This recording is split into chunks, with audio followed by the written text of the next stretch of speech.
Attention. భార్య మీద adultery ఆరోపణలు చేశారంటే కోర్టు వెంటనే DNA టెస్ట్కి ఆర్డర్ చేస్తుందా? అస్సలు కాదు. తాజాగా ఉత్తరాఖండ్ హైకోర్టు ఒక కీలక తీర్పు ఇచ్చింది. ఈ తీర్పుని ప్రతి భార్యాభర్తే కాదు, ప్రతి అడ్వకేట్ కూడా తెలుసుకోవాలి.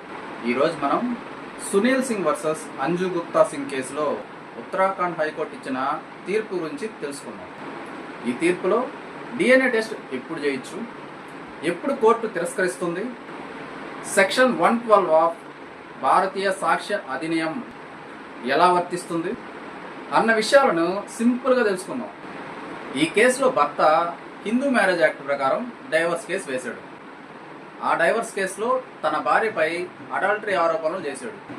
ఆ ఆరోపణలను నిరూపించడానికి తన మైనర్ బిడ్డకు DNA టెస్ట్ చేయమని చెప్పి ఫ్యామిలీ కోర్టులో పిటిషన్ వేశాడు.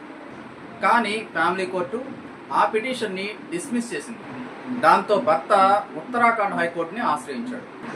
హైకోర్టు ముందు భర్త వాదన ఏంటంటే ఆ బిడ్డకి తనని తండ్రి కాదని ప్రకటించమని చెప్పి కోరడం లేదని, కేవలం తన భార్య మీద చేసిన అడల్టరీ ఆరోపణలను నిరూపించడానికి DNA టెస్ట్ అవసరమని, అడల్టరీ కేసుల్లో ప్రత్యక్ష సాక్ష్యాలు దొరకవని, అందుకే సైంటిఫిక్ ఎవిడెన్స్ కోసం DNA టెస్ట్కు అనుమతించాలని కోరాడు.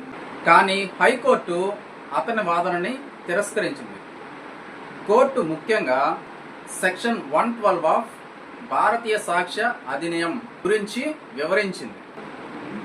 ఈ సెక్షన్ ప్రకారం చట్ట ప్రకారంగా ఒక వివాహ బంధం అనేది చెల్లుబాటులో ఉన్నప్పుడు బిడ్డ పుడితే ఆ బిడ్డ చట్టబద్ధంగా పుట్టినట్టు కోర్టు భావిస్తుంది. ఈ ప్రిజంప్షన్ అనేది చాలా బలమైనది. దీన్ని రిబ్యూట్ చేయాలంటే కేవలం అనుమానాలు సరిపోవు. భర్త ముఖ్యంగా ఒక విషయం నిరూపించాలి. అదేంటంటే భార్య గర్భం దాల్చే సమయంలో తనకి తన భార్యకి యాక్సెస్ లేదని, అంటే శారీరక సంబంధం లేదని చెప్పి స్పష్టంగా ప్లీడ్ చేసి నిరూపించాలి. ఈ కేసులో భర్త అలాంటి ప్లీడింగే చేయాలి. అలాంటి పరిస్థితుల్లో DNA టెస్ట్ ఆదేశించలేమని చెప్పి కోర్టు చెప్పింది. హైకోర్టు మరో కీలకమైన విషయం కూడా చెప్పింది. DNA టెస్ట్ అనేది రొటీన్గా చేసే ప్రక్రియ కాదని, ఎవరైనా అడిగారని DNA టెస్ట్కు ఆదేశించారని, అది ఎక్సెప్షనల్ కేసెస్లో మాత్రమే, బలమైన ప్రైమా ఫేసి మెటీరియల్ ఉన్నప్పుడు మాత్రమేనని, లేకపోతే అది చిన్నారి గౌరవం, ప్రైవసీ, భవిష్యత్తు చట్టబద్ధ హోదా మీద తీవ్ర ప్రభావం చూపుతుందని చెప్పి కోర్టు భావించింది. హైకోర్టు ఆర్టికల్ 21 గురించి కూడా స్పష్టం చేసింది. మైనర్ బిడ్డకు ప్రైవసీ, డిగ్నిటీ, వెల్ఫేర్ అన్నీ రాజ్యాంగం కింద రక్షించబడే హక్కులని, ఒక్క DNA టెస్ట్ వల్ల చిన్నారి జీవితం మీద ప్రభావం పడే అవకాశం ఉంటే కోర్టులు జాగ్రత్తగా వ్యవహరించాలని చెప్పి హైకోర్టు పేర్కొనింది. ఈ కేసులో భర్త సెక్షన్ 112 ఆఫ్ భారతీయ సాక్ష్య అధినియంని రిబ్యూట్ చేసే సాక్ష్యాలు ఏవి చూపలేదని చెప్పి, అందువల్ల ఫ్యామిలీ కోర్టు నిర్ణయం సరైనదేనని చెప్పి హైకోర్టు అప్పీల్ని డిస్మిస్ చేసింది.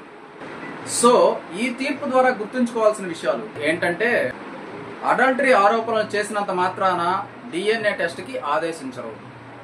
సెక్షన్ 112 ఆఫ్ భారతీయ సాక్ష్య అధినియం ప్రకారం ఒక వివాహం చెల్లుబాటయ్యే సమయంలో బిడ్డ కనబడితే ఆ బిడ్డ చట్టబద్ధంగా పుట్టినట్టు ప్రిజంప్షన్ ఉంటుంది. సో ముందుగా భర్త తన భార్యతో తనకి యాక్సెస్ లేదని చెప్పి ప్లీడ్ చేసి నిరూపించాలి. DNA టెస్ట్ అనేది ఎక్సెప్షనల్ కేసెస్లో మాత్రమే. కోర్టులు చిన్నారుల ప్రైవసీ, డిగ్నిటీ, వెల్ఫేర్లకు ఎక్కువ ప్రాధాన్యత ఇస్తాయి. ఈ తీర్పు ఫ్యామిలీ లా ప్రాక్టీస్ చేసే అడ్వకేట్లకి, కుటుంబ వివాదాల్లో ఉన్న భార్యాభర్తలకి చాలా ముఖ్యమైనది. ఇలాంటి లేటెస్ట్ జడ్జిమెంట్స్ మరియు లీగల్ అవేర్నెస్ వీడియోస్ కోసం ఫాలో అవ్వండి.